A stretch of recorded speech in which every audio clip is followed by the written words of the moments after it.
بسم الله الرحمن الرحیم. امڕۆ لە نەخۆشخانەی سمارت بەشی نەشتەرگەری هەستان بە ئەنجامدانی نەشتەرگەری بۆ نەخۆشێک کە تووشی دەسەبوونەوەی بەشی خوارەوەی سوورێچک بوو بۆەوەی ئەسوربوونی ماسوولکەکان کە پێوتێک کەلیزیا کاردیا ئەستان بە ئەنجامی نەشتەرگەریەکە بۆی لە ڕێی هەناوبینەوە واتە نازوو لە ڕێگای 4 کلی بچکۆلانەوە ئەویش بە بڕینی ئەو ماسوولکانەی کە هۆکارن بۆ ئەوەی کە ئەمە بەشی خوارەوەی سوورێچک ئیش نەکا و نەخۆشکە خواردنی بۆ خۆت ناچێت پاشانیش دوورینەوەی بەشی سەروی مەعیدە بەسەریا بۆی نەخۆشکە دوای عملیاتەکە تووشی مزعفات نەبێت.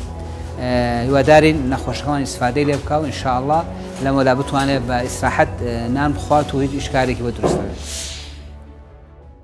سمارت وەرچەرخانە.